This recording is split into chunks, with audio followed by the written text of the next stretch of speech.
রহমানের বৃক্ষরোপণ কর্মসূচির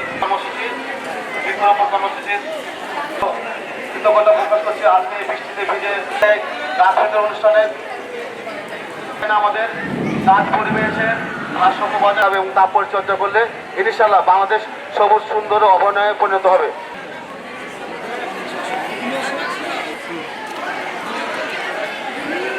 আঙ্গিনা নাই, রাস্তার পাশে লাগাবা।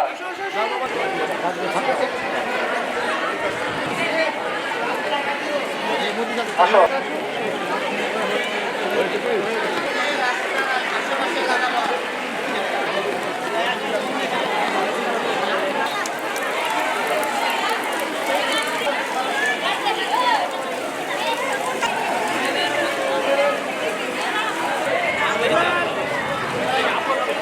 আমি পেয়ারা গাছ পাইছি, পেয়ারা গাছ পেয়ে আমি অনেক খুশি হয়েছি। আজকে স্কুলে এসে গাছ পেয়েছে, অনেক খুশি লাগছে।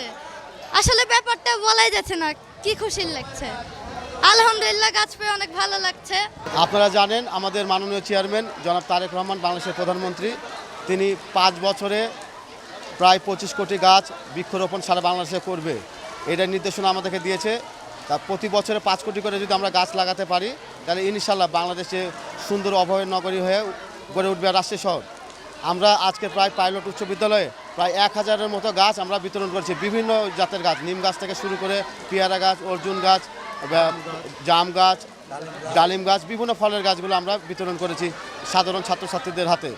তাই আজকে আমরা বলতে চাই যে এই গাছ বিতরণ বৃক্ষরোপণ কর্মসূচি ও বিতরণের যে আয়োজন করেছে যে আমাদের যুবদলের নেতৃবৃন্দ, বিএনপির বিভিন্ন অঙ্গ সহযোগী সংগঠন, তাদেরকে এবং ধন্যবাদ ও কৃতজ্ঞতা জানাচ্ছি। এই প্রোগ্রামগুলো যদি বিভিন্ন স্কুল এবং কলেজে যদি আমরা করতে পারি এবং বিভিন্ন ওয়ার্ড এবং মহলে করতে পারি তাহলে আমাদের এই রাজশাহী শহর সেই সুন্দর সবুজ অভয়নগরী গড়ে উঠবে বলে আমি বিশ্বাস করি। ইনশাল্লাহ আমাদের এই বৃক্ষরোপণ কর্মসূচি ও বিতরণ কর্মসূচি আমাদের অব্যাহত থাকবে ইনশাল্লাহ। জনাব তারেক রহমানের নির্দেশনায় সারা বাংলাদেশে উনি বলছে যে 25 কোটি গাছ রোপণ করবে। সেই ধারাবাহিকতায় আমরা রাজশাহী শামুকদুম থানা যুবদলের উদ্যোগে আজকে এই পাইলট স্কুলে আমরা গাছ ও বৃক্ষরোপণ আমরা কর্মসূচি, আজকের প্রধান অতিথি হিসেবে ছিল রাজশাহী মহানগর যুবদলের সদস্য সচিব রফিকুল ইসলাম রবি সহ আরও রাজশাহী মহানগর যুবদলের যুগ্ম আহ্বায়কবৃন্দ সহ। আমরা আসলে চাই হলো রাজশাহী সারা বাংলাদেশ একটা সবুজ নগরীতে পরিণত হোক।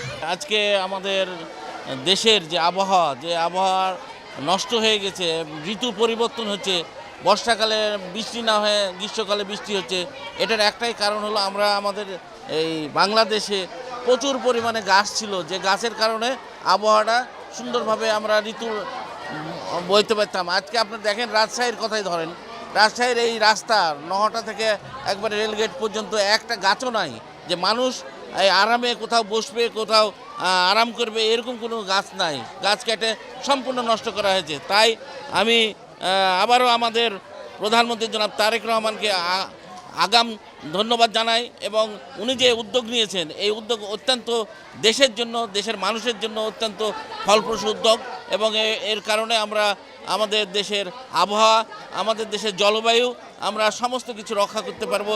আশা করি এই গাছ লাগানোর উদ্যোগে আমরা আরও ব্যাপকভাবে আমাদের বিভিন্ন স্কুল আছে, বিভিন্ন প্রতিষ্ঠান আছে, রাস্তার পাশে আমরা গাছ লাগাবো আরও, যাতে করে এই রাজশাহী মহানগরী সুখী নগরী, রাজশাহী মহানগরী সবুজ নগরীতে পরিণত হয়। এটাই হলো আমাদের ইচ্ছা।